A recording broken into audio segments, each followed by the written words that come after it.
Assalamualaikum warahmatullahi wabarakatuh. Waalaikumsalam. Apa kabar kawan-kawan semuanya dimanapun berada?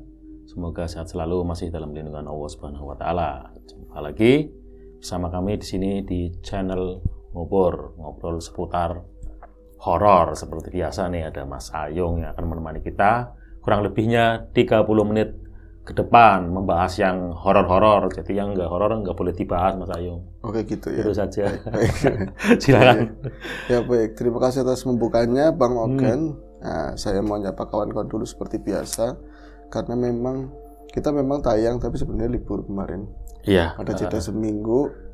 Mas Biru lagi ada di Bali ya. Di Bali. Ya. Kalau itu kan Bali, kalau orang Jawa ngomong Bali. Bali. Ada di Bali. Alhamdulillah rada fresh. Harusnya rada fresh, bukannya tambah begadang terus nanggepin setan dengan tambah ini ya. Kusut misalnya begitu. Baiklah. Assalamualaikum warahmatullahi wabarakatuh. Waalaikumsalam. Bismillahirrahmanirrahim. Apa kabar kawan-kawan ngobrol semua? Semoga semua dalam keadaan baik, sehat dan selalu bahagia tentunya kapanpun dan dimanapun saatnya. Kembali ada kami berdua di ngobrolin yang horor-horor tentu. Terima kasih sekali untuk teman-teman semua atas dukungannya dalam bentuk apapun. Semoga kebaikan teman-teman semua dibalas oleh Gusti Allah Ta'ala dengan sesuatu yang lebih baik. Amin. Ya, mendukung kami dari like, komen, ada juga yang memberikan support ya Bang ya. Kita sangat apresiasi untuk itu. Langsung ke cerita aja Bang. Cerita apa Mas? Ya, ini ada sebuah cerita dari Mas Ardi. Kejadiannya belum lama, sekitar 3 mingguan yang lalu. Kejadian horornya ya. Awalnya begini. Jadi Mas Ardi itu sekarang tuh punya anak dua ya. Tapi dari anak yang asli, anaknya dia, ada anak palsu. Maksudnya ada anak bawaan dari istri. Iya. Dapat janda. Buy one get one free. Apa sih bahasanya? Angel lah, Inggrisan lah. Yang jelas dia dapat beli satu dapat dua. Bonus lah. Iya, dapat bonus satu. Istrinya seorang janda dulu. Terus setelah itu dia punya anak dari buahnya dia sendiri. Iya, pernikahannya sendiri ya. Pernikahannya sendiri itu umurnya sekitar 5 tahunan begitu ya. Istrinya aslinya orang Wetan daerah mana tuh ya? Sebelum Jogja lah, daerah sebelum Jogja. Ya Wetan Kidul ya berarti ya. Jogja kan Wetan Kidul Bang kalau dari sini. Berarti kalau Jogja ke arah Magelang sana. Nggak usah dibahas bis. Aku juga tahu tapi nggak mau ngomongin namanya. Jogja ya. aja sih. Iya. Nah itu dulu mereka itu mertuanya itu berdua itu ada tugas di daerah Tegal bagian Wetan sana. Akhirnya sampai punya rumah di sana dan bermukim di sana lah ya. Nah, tapi memang secara kalau kata Mas Ardi at least kalau ngomong kayak gitu kayak ngomong gedean gitu ya. Dia itu kurang harmonis hubungannya sama mertua. Karena memang tipe-tipe fighter Mas Ayung. Siapanya nih? Mertua apa saya yang perempuan? Wah, paling angel wong. Faktornya faktor dalam semua bidang dalam segala hal, bahkan bukan cuma ke menantunya ya Mas Ardi, bahkan tetangga juga seperti itu. Oh, maksudnya faktor dalam arti dalam mengomelin gitu ya. Iya, orang kan kekuatan paling besar ya. Iya. Lebih ini kan orang sini istilahnya apa ya Mas Ayung? Maido gitu ya Mas Ayung. Iya, tukang Paido man atau Paido woman itu kan anggota Marvel terakhir nanti itu Paido woman gitu kan. Tukang Maido gaweane. Itu perempuan ya, mulutnya itu yang benar-benar sering nyakiti orang, ngomong asal-asalan, apa-apa harus begitu kan. Tapi mertua yang cowok sudah meninggal. Itu satu rasanya begitu, apalagi dua. Tapi katanya sih kalau yang laki nggak begitu, sifatnya beda gitu ya. Kekerasan itu diturunkan pada istri, walaupun kerasnya keras bener kalau istrinya kan. Kalau mertuanya bukan dikatakan nggak bener tapi nggak pas. Nggak bener berarti Mas Ardi. Ya angin lah mau dikatakan seperti itu. Nyatanya saya nggak nyaman dan nggak nyamannya saya kan tinggal nggak bareng sama mertua. Dia tinggal sebelah kampung saya. Jadi saya sendiri nggak pernah ketemu mertua sejak menikah itu, kecuali benar-benar kepepet banget ada acara yang melibatkan keluarga banyak atau mertua sakit parah, karena wirawiri sakit parah. Tapi menjelang sakit parah pun menjelang ajal nanti balik lagi sehat lagi Bang, ya itu harus diamini sih, cuman nggak ada perubahan apapun dari segi sifat dan lain-lain. Nah ini kan tempat tinggal mertua di sana itu sama ini ya, ada adiknya, istrinya itu satu. Itu juga adiknya lebih sering tinggal di rumahnya Mas Ardi. Kalau kerja pulangnya ke situ karena nggak nyaman sama ibunya sendiri. Ya mulutnya, ya ada tulangnya, tapi kan memang bahaya banget lidah ya. Jadi akhirnya begini Mas Ayung, setelah saya itu berapa tahun menikah, hubungan saya bukan semakin baik, semakin buruk. Tapi istri saya memaklumi itu karena memang mengetahui sifat ibunya sendiri seperti apa. Belakangan kesehatannya menurun parah, dan dari dia itu dulu pegawai jadi masih ada, kalau misalnya sakit itu ada jaminan kesehatan yang VIP gitu kan. Jadi di rumah sakit itu ada pelayanan khusus, pelayanan prima lah, bukan kayak BPJS yang abal-abal. Berarti dia itu pensiunan, PNS gitu. Pensiunan. Jadi kalau di sana meriang itu karena enak di rumah sakit, nggak mau pulang kayak gitu Bang seringnya. Rumah sakit kayak buat piknik lah. Iya buat piknik. Kadang-kadang kalau misalnya ada dokter misalnya ngomong sama anaknya, nanti ibu udah kesehatannya mending besok pulang, itu disakit-sakitin, sering seperti itu. Cuman kemarin nggak bisa ngelak ya, ajal siapa yang bisa menolak.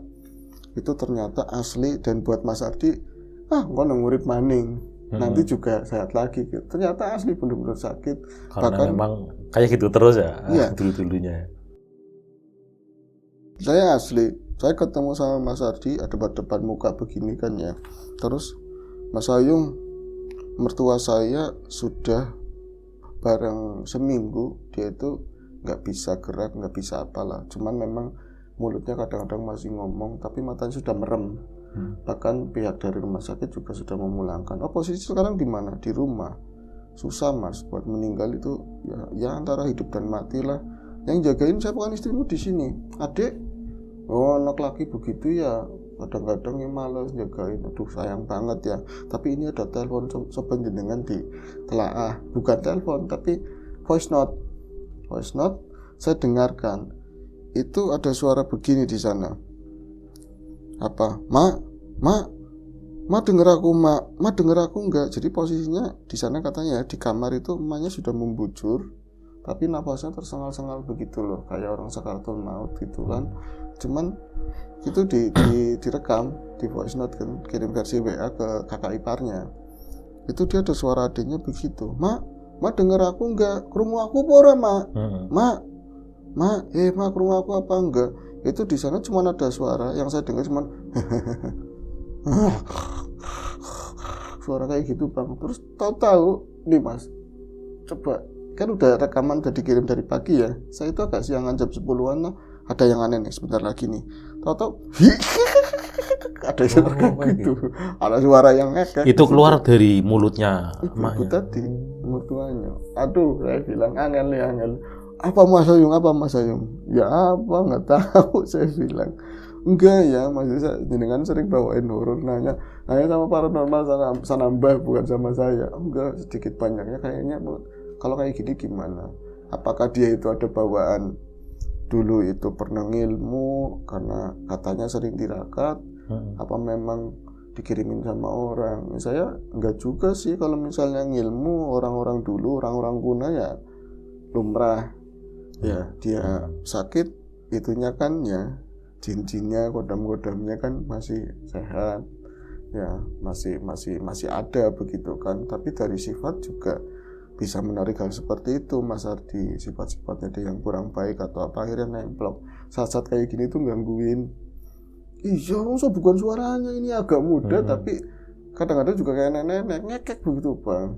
Terus akhirnya saya ngomong, kamu sudah ngubungin sama kawan saya kan, yang ahli, yang tahu hal-hal seperti itu. Udah, oh iya ya udah wis. Sekitar mungkin saya paling ngobrol setengah jaman, kemudian saya balik ke rumah. Setelah asar mungkin ya, setelah asar waktu itu saya habis sholat asar apa sebelumnya lah. Saya melihat entah itu asli atau enggak ya. Samping rumah, karena saya lagi duduk di depan begitu ke arah kebun, lihat ke sana itu ada sosok yang entah itu benar sama persis atau enggak ketika saya mendengarkan ketawa yang hakikan begitu, saya tuh dalam pandangan yang lain melihat ada sosok yang rupanya itu sulit dideskripsikan. Karena itu seperti apa itu? Ya gambarannya sebelah atasnya kayak semacam nenek-nenek, macam nenek-nenek, rambutnya itu jebrok begitu ya, putih juga enggak, hitam juga enggak lah begitu, cuman mukanya ya udah keriput, kukunya panjang-panjang begitu kan. Tapi kalau orang kan tekukannya begini, dia tuh kayak patahnya beda, patah-patahnya itu beda, dan enggak dua tangannya enggak dua, terus bawahnya itu kayak semacam ular, kayak semacam maksudnya tangannya enggak dua gimana? Hah? Maksudnya tangannya enggak dua, ada lagi, kayak ada berapa gitu. Enggak cuma dua begini, tapi di bawahnya ada lagi macam kayak gitu. Itu antara nyata atau enggak ya pandangan batin mungkin. Saya juga kalau misalnya, saya kan pernah ngomong kalau misalnya lagi penting kelihatan gitu kan. Bukan masalah saya bisa atau enggak, maksudnya saya pas ngeliat kayak gitu, kok ada ini, pas lagi ngeliat ketawa itu ringkitan, saya kesampingkan, biarinlah, wong itu bukan urusan saya, apalagi sudah ngomong sama kawan kan, moga-moga ada solusi, atau misalnya dia itu yang nempel bisa dilepasin begitu kan. Tahu-tahu pas saya itu tadi jam 4-an ya, jam 4 setelah asar, saya duduk depan rumah, ada sosok itu lagi di kebun. Posisinya mirip persis banget dari pandangan yang lagi siang itu, lagi pagi itu jam 10-an. Loh kok ada di situ? Akhirnya karena seakan-akan mendistract gitu, entah mbuh sabisane gitu. Wes begitu kan, hilang. Sosok itu hilang, saya masuk. Habis itu dapat kabar dari orang tua, saya tadi ngeliat sih itu Ardi, kawanmu itu ya, rombongan sekeluarga. Itu pakai Grab apa mobilnya kawan itu, katanya mau ngetan. Nggak lama saya dapat WA, mertuanya meninggal Bang. Saya ada hubungan apa antara sosok itu, saya nggak karena waktunya hampir bersamaan. Berarti meninggalnya itu sekitar jam 4:30. Meninggal jam 4:30. Kemudian saya udah nggak ada kabar apa-apa lagi. Malam karena akrab banget sama saya kan, dia tuh lupa. Saking gugupnya ya, lagi itu istrinya juga kerja, nungguin istri pulang. Jam 5 mereka berangkat ya ke rumahnya di daerah Tegalwetan situ, langsung menuju ke Jogja apa mana tadi ya, daerah situ. Itu tengah malaman lah, telepon ke saya, Mas Ayung ada di mana? Saya ada di rumah. Belum keluar, belum. Saya minta tolong, boleh. Sebelumnya kalau mau ngabarin aja, saya bilang iya, mertua saya udah nggak ada, jam 4:30 begitu kan. Oke, ya udah saya ikut berduka cita begitu kan, yang sabar ya. Oh iya itu Mas, saya minta tolong kontrolin pintu rumah saya itu udah ngunci rumah apa belum, lupa gitu kan. Oh iya, segera aku ke sana. Ngapurane aku ngerepoti, katanya seperti itu. Saya ke rumah sana gitu, entah ini bener apa enggak ya. Saya tuh ngontrol kunci, itu udah dikunci, udah aman begitu kan. Di depan rumah itu ada sofa lama ya, ada depan begitu. Terus ada ini bangku jati panjang, agak panjang gitu. Saya itu ngadep ke pintu, lagi datang itu nggak ada apa-apa di situ, Tapi pas balik badan ada seorang ibu-ibu. Nggak tahu itu ibu-ibu, saya juga nggak pernah, saya nggak menghubung-hubungkan sama mertuanya Mas Ardi atau apa, karena saya nggak pernah lihat. Tapi ada ibu-ibu yang asing begitu ya, dan kondisinya kalau tadi udah ada yang duduk kan, saya bilang, Bu, jenengan sinten, siapa gitu atau apa. Ini tadi aja nggak ada, pas saya balik badan, kok ada, tapi di sofa jauh sebelah yang agak gelap sana kan, posisinya diem. Terus saya lagi pas ngelangkah mau pulang ke rumah, mau ke motor, terus itu ada suara nyuwun Fatihah, katanya, minta Fatihah Bang, minta Fatihah. Saya nengok kan, nggak bergerak, bibirnya nggak bergerak sama sekali. Itu sosok itu seperti apa, Mas? Ibu-ibu biasa, ibu-ibu apapun biasa. Gambaran mertuanya Mas Ardi itu? akhirnya saya hubungin. Ya. Mas Agung sendiri kan nggak pernah lihat nih, iya kan, mertuanya seperti apa. Tapi dalam rasa hati iya itu. Gitu. Akhirnya ya udah saya fatihain. Sekarang juga Bismillah teman-teman monggo kalau misalnya mau ini Fatihah ya ke ibunya Mas Ardi. Itu akhirnya oh iya ya wis lah. Saya pulang sembari jalan ya. Saya telepon karena memang daerah saya kan sepi banget ya. Mas aman Mas, Mas Ardi wong wis dikancing, wis udah dikunci. Ya udah matur nuwun. Nah, itu dia di sana itu selama 3 hari ya ikut pemakaman di daerah sana. Ternyata datarannya tinggi. Katanya makam itu dalam banget Mas katanya. Tapi nyaman, kok nyaman? Iya makamnya nggak serem kayak daerah sini. Mungkin karena pemandangannya itu banyak perbukitan gunung-gunung, akhirnya makam itu kan di atas, jadi bisa ngelihat ya skenario pemandangan itu lebih enak gitu kan. Iya. Kalau di tempat saya kan datar kebunnya begini kan, jadi gelap, itu? Gelap banget serem gitu kan.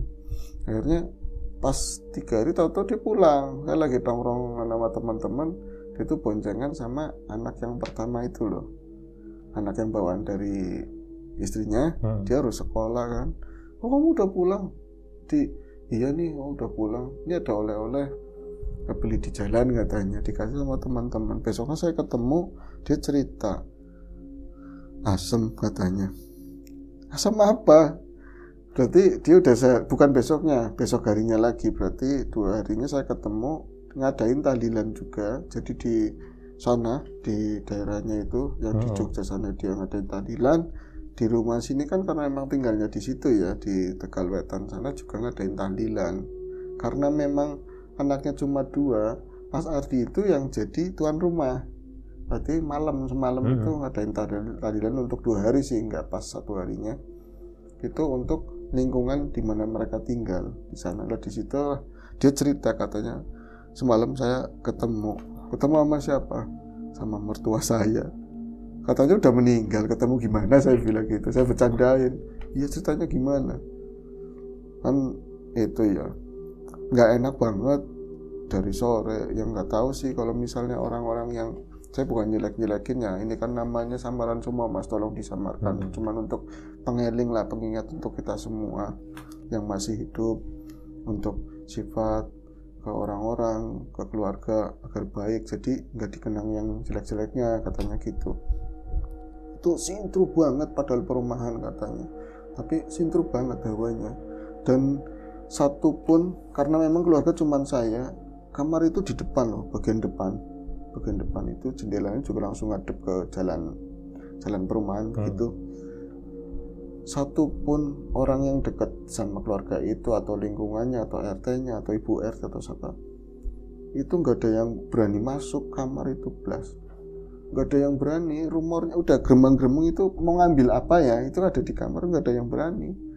Akhirnya kadang saya ngambil, saya datang dari sore kan, ini udah aneh. Terus orang-orang kayaknya citing-citing gimana sih, padahal mereka ngebantuin tapi kayak orang nggak enak karena ini lingkungan gitu kan, warga lah seperti itu. Sampai pada akhirnya tahlilan berjalan. Pada akhirnya tahlilan dimulai, itu pun suasananya beda kayak tahlilan di sini. Ya mungkin karena orang-orang perumahan, saya bilang waktunya lebih padat atau lebih apa, caranya beda sama orang-orang kampung kita kan ya gitu kan. Akhirnya tahlilan selesai, bubar gitu ya. Langsung bubar, tapi yang orang-orang dekatnya ibu dulu, ibu mertua saya itu masih ada di situ, sama yang sama-sama di kota itu tapi saudara jauhnya dia ada di situ ngebantuin saya. Saya kan nggak bakalan pulang kecuali mereka udah selesai semua, saya baru pulang. Ya adabnya begitu, saya tuan rumah ketemunya kan. Jadi telepon sama istri, ya gimana ya, udah selesai semua, udah selesai tapi saya belum balik. Loh kalau udah dikunci aja, dikancing, terus nanti kuncinya dititipin sama Bisina gitu kan. Itu ada orang situlah yang biasa waktu itu ngurusin ibunya saat sekarat itu kan. Iya tapi masih rame dek. Ya wis, nanti aku telepon lagi, di sini juga lagi tahlilan baru selesai rame gitu kan. Nah saya itu istirahat Mas Ayung. Berarti ada ruang depan atau ruang tamu itu yang banyak orang tahlilan. Itu ada sekat, terus di belakang ruangan tersebut lah, ya ruang buat nonton TV. Perumahan kan gede-gede amat, rumahnya tipe-tipe ala-ala begitulah ya. Saya ngadapnya ke arah dapur. Nah di depan saya itu ada jajan-jajanan yang buat besok wis lah ya, yang enggak basi. Ada air mineral segala macam, kipas angin. Nah itu di seberang saya itu ada yang namanya Bisina atau Ibu Sina, yang kemarin ditugasin sama istri saya buat ngerawatin mertua saya, atau ya tadi taruhlah Ibu Heni lah ya. Itu ada depan sama saya. Terus dia itu biasanya orangnya rame banget. Kemarin kan sering 1-2 kali saya ketemu sama Bisina, itu dia bisa diem banget. Terus saya sempat berprasangka yang nggak baik sama si ibu tadi, Sina. Emang orangnya masih muda, menarik memang. Jadi saya selonjor begini pakai sarung. Kok kakinya main di kaki saya, utik-utik begitu, utik-utik. Saya kan gimana primen sih ya, lagi berduka masih mainan kaki, sempat saya gitu saya pikirannya. Ya saya tarik kakinya satu kaki satunya digituin lagi. Akhirnya yang tadinya saya nggak ngelihat ke mukanya, saya ngelihat ke mukanya. Dia tuh mukanya pada melihat saya, ya buru-buru ada, saya salah itu, kirain dia itu lagi godain saya atau apa ya. Tahu pandangannya itu kosong, kayak orang ketakutan bener pucat gitu loh ya. Dia tuh melongo begini, terus lagi-lagi matanya itu ke saya, terus ke arah sana, ke arah ruang depan. Jadi pandangannya Bisina itu bisa langsung ke depan gitu ya, nyamping ke saya. Kayak melihat sesuatu. Kayak melihat sesuatu. Kayak dia ternyata utik-utik kaki itu, nyentuh kaki saya itu masih mau ngasih tahu, karena nggak bisa ngomong. Itu ada sesuatu di sana. Saya baru kayaknya mau ngasih tahu sesuatu. Kenapa Bi? Gitu. Ada apa gitu kan? Cuman kayak gitu, cuman mau ngapa-ngapa aja. Nah ini ada saudaranya istri ya, saudara istri itu ketemunya paman atau apalah, tapi jauh lah. Bukan saudara langsung, tapi ada di situ. Itu masih di ruang depan, sama Pak RT-nya sana. Itu di ruang depan sama yang megang sound. Ya ada obrolan kecil. Gak lama itu berarti sekitar jam 9-an malam itu, saya tuh ngerasain bahwa kok dingin banget di samping saya gitu kan. Dan ruangan saya sebel dong Mas. Sebel apa? Saya nggak suka lampu ayam katanya. Kuning. Emang teduh di mata enak, tapi serem buat Mas Ardi. Katanya saya serem. Lagi suasana kayak gitu, lampunya kecil, mangslep gitu ke atas gitu kan. Kelihatannya saya tuh ngeri. Saya bukan penakut ya, karena nggak pernah ngeliat kayak gituan. Tapi di rumah mertua saya sendiri, sejak sore pun saya udah takut. Hawanya udah merinding nggak kena. Apalagi kisah hidupnya ya banyak yang ini itulah. Nggak enakin, jangan-jangan ntar kelihatan, jangan-jangan ntar lah wujud. Beneran saya ngeliatin mukanya Bu Sina itu, tahu dari samping gitu ya, ada yang jalan itu di samping saya, bener. Ada yang jalan di samping saya cuma ngelirik satu mata begini, mata saya itu saya pincingin begini, saya ngeliat itu dari pakaiannya, pakai jarit itu tapih kalau bahasa sini ya, jarit ala-ala ibu-ibu, sama pakaian atasnya itu mertua saya, benar-benar itu lewat di samping saya Mas, lewat di samping saya. Dan dia itu nggak ada langkah kayak orang itu kan langkah begini, dia itu kayak jalan gitu, lambat banget di samping. Kalau saya mau begini, kayak itu bisa mungkin, bercandanya begitu dia.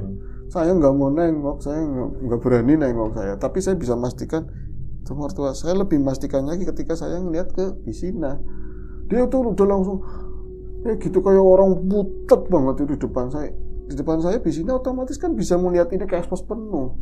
Berarti dari awal dia itu nganuin kaki saya itu dia udah ngelihat si ibu mertua itu, entah korinya entah apanya, orang bilang arwahnya itu udah ngelihat, itu pertama yang lihat itu ke arah dia itu. Jadi kayak orang ketakutan bener-bener. Pas udah itu makhluk itu di samping saya bilang makhluk aja mertua lah ya, di samping saya, kaki saya diguduk-guduk, dia cuma nabok-nabokin pakai kaki si Bisinanya, seakan-akan tolong itu di depan saya, mau ngapain gitu kan. Ya kan saya yang biasanya yakin nggak pernah yang begitu sih Mas ya, itu di samping lah, kalau saya begini cek kena. Nah itu kayak modelnya itu utuh kayak manusia atau rada ini opasitas itu membayang gitu. Iya, rada membayang, enggak wutuh bener-bener wutuh. Jelas begitu enggak, tapi emang enggak jalan gitu seret, pelan banget. Berarti sampean pas enggak kan dari samping ya, sampean sempat melihat bagian mukanya. Iya, saya sempat melihat bagian samping mukanya, dan dari cara gelung rambutnya apa itu emang beliau. Dan ketika dia itu ke sana ke arah ke belakang menuju arah dapur, ternyata menuju arah dapur. Dan di situ saya melihat persis perawakannya, rambutnya, bajunya itu memang mertua saya. Itu semakin depan begini kan, nyamping sama tadi Bisina. Gitu kan, karena Bisina juga nggak duduk pas di tadi ya, yang buat lewat tapi agak nyamping. Itu pucat banget, bener-bener nggak bisa ngomong apa-apa, tapi kakinya ke kaki saya juga kayak kasih nguatin, nggak apa-apa, tapi saya juga lagi takut. Jadi kaki saya biarin untuk disentuh sama itu Bisina, saking ketakutannya dia kan. Lah itu yang ada yang keren, saudaranya istri yang tadi ya ketemunya paman itu di belakangnya sampingnya itu dia ngeliat tahu-tahunya. Saya mastiin, saya ngomong dia itu ngeliat ketika setelah kejadian itu. Jadi setelah mertua saya ya, arwahnya atau apalah ya, itu ke belakang sana, saya masih ngeliat karena pelan banget. Itu di belakangnya itu pamannya bibi, usianya di atas saya, mungkin sejenengan lah kayak gitu. Dia itu di belakangnya ngikutin tanpa kata apapun, ngikutin sosok mertua saya. Dan ketika di area belakang mertua saya akan belok ke arah kanan, itu ngikutin juga pamannya. Itu baru Bisina bisa ngomong, Mas Ardi, saya ngelihat, yakin mertuanya jenengan, bu ini di depan mata, ya Allah, mukanya begini banget. Saya tahu mukanya seperti apa dari dia, katanya menghitam, serem banget, katanya pucat banget. Saya nembe weruh kayak orang Tegal ya, nembe weruh wong mati kayak gitu katanya. Ya Allah, ini banyune, saya minta air, padahal di sampingnya sendiri air itu banyak banget, air mineral ya. Tadi kan udah ceritain ya. Gue bu, saya juga ketakutan karena tadi lebih menjelaskan bahwa itu memang mertua saya. Sampai bukan ngelihat lagi Mas, dari pertama dia dari depan, itu bukan duduk di ruang depan itu, tapi dari arah pintu emang masuk ke rumah, tembus ke arah belakang sana. Itu loh Mas.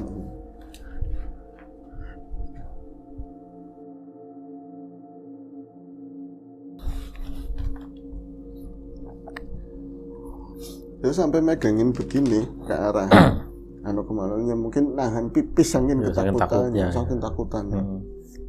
Saya kalau misalnya anak kecil sini pangku gitu kan, saya juga lagi takut kan. Akhirnya kita bengong. Itu yang dari depan tukang son itu buru rame-rame apa, itu namanya ibu-ibu yang nggak bisa nahan, itu ngomong, Bu Heni keliwat mana kayak gitu, Bu Heni lewat kayak gini, digambarin semuanya. Saya mau ngomong, nggak bisa ngerem bis. Saya juga lagi ngatasin rasa takut saya kan. Nggak lama itu pamannya itu balik lagi, dia itu rada ngosan begini lagi, rada ngos-ngosan. Nah ngomong sama saya, kata Mas Ardi kan, ngomong begini, Di, kamu tadi lihat? Mas lihat Mas, aku lihat Mas. Ya Allah, kemana ya? Saya ikutin belok ke belakang ke arah dapur kayak gitu kan. Lah kamu lihat, katanya itu Bisinanya kan. Ibu lihat juga, saya berarti yang lihat orang 3 itu semuanya yang lihat ke arah belakang. Itu si sosok itu arah ke belakang. Dan saat itu saya nggak bisa ngomong apapun.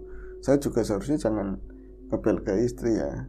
Saya jangan ngabarin apa-apa ke istri saya. Gawat mah, katanya gawat mah. Saya tadi itu habis baru melihat ibu kamu, katanya. Yang bener Pak. Iya tadi yang lihat. Jangan mengada-ada, saksinya banyak katanya. Itu Bisina juga ngelihat tadi. Terus paman kamu juga ngelihat. Nah sekarang di mana? Kayaknya sekarang ke situ, katanya gitu. Kayaknya sekarang ke situ. Jadi akhirnya kan cerita ke saya itu 2 harinya kan. Berarti semalam yang lihat itu pagi-pagi ketemu saya itu ngopi begitu ya. Dia cerita. Itu apanya ya? Ya nggak tahu sih. Mas Lah itu pamannya ngikutin sampai ke belakang itu mentok apa? Kemana arahnya setelah nembus itu ke tembok sana, udah hilang. Jadi belok ke area dapur. kirain menunjukin kemana gitu. Enggak harta karun gitu ya. Iya, Enggak. warisannya di situ. Warisannya enggak. Nah akhirnya kan itu ya ngomong begini. Saya ketemu lagi, berarti pagi tadi saya masih ke sana. Tadi pagi ke sana harus ada yang saya ambil, harus ada barang yang saya ambil. Saya ketemu sama Bisina. Katanya, saya tanyain begini, Bisina, jenengan itu ngomong sama kaum enggak, sama lingkungan enggak? Saya niatnya nggak mau ngomong, kelepasan cerita sama tetangga kan. Akhirnya tetangga itu sepakat, kamu yang megang kunci, pokoknya kamar itu jendela jangan sampai dibuka katanya. Pada ketakutan semua orang situ. Takutnya pas jendelanya buka terus awe-awe begini, takutnya begitu.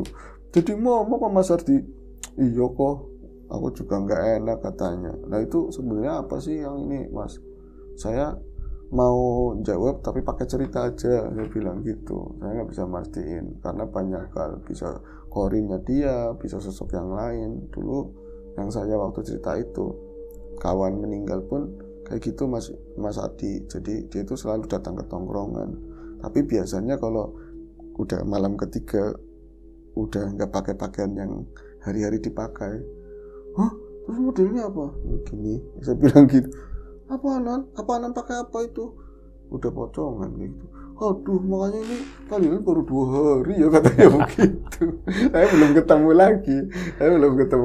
Iya, takutnya kan pas hari ketiga munculnya kayak gitu, ada yang lihat itu anaknya mencekam lah itu pasti. Pas 3 hari berarti 3 hari kematian. Itu lingkungan di situ lumayan ini. Iya. Setelah itu. Soalnya kan jadi terus sore semua. Bukan jalan perumahan yang gede, langsung ada depan muka sama rumah yang lain.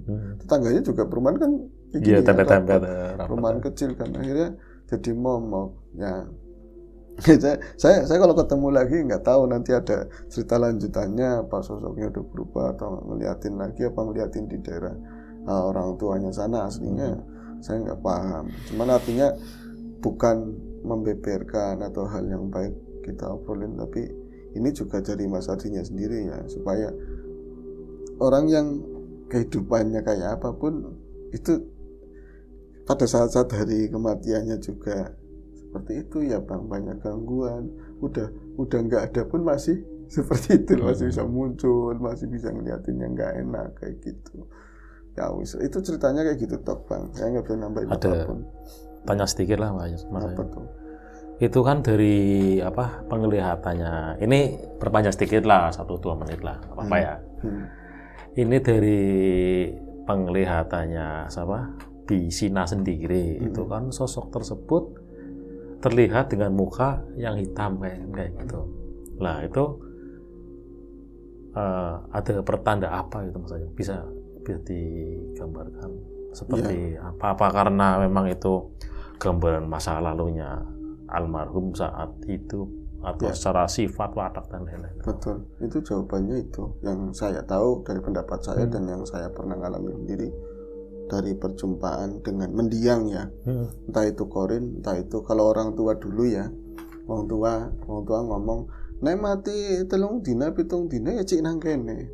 Cik durung aduh katanya, guys, belum jauh. Itu lagi dulu sama kawan, di orang baik hanya kadang-kadang iseng-iseng pasang nomor tok. Yang nggak baik itu pasang nomor pun jarang-jarang. Gak tahu ada yang lain, saya nggak paham, tapi gara-gara pasang nomor tok itu aja udah hitam.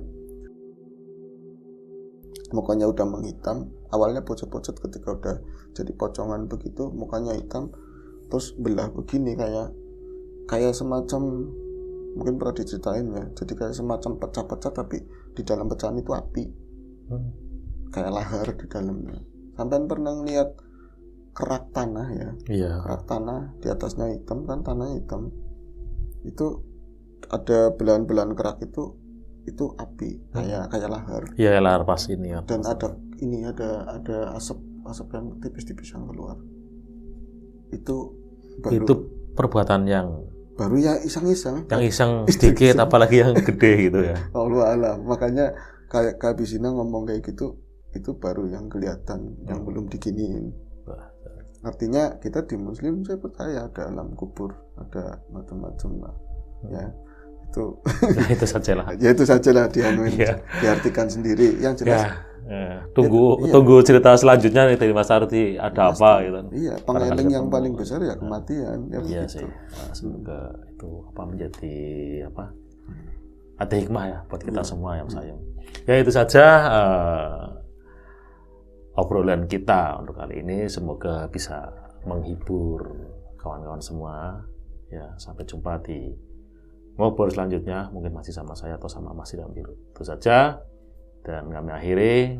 Wassalamualaikum warahmatullahi wabarakatuh.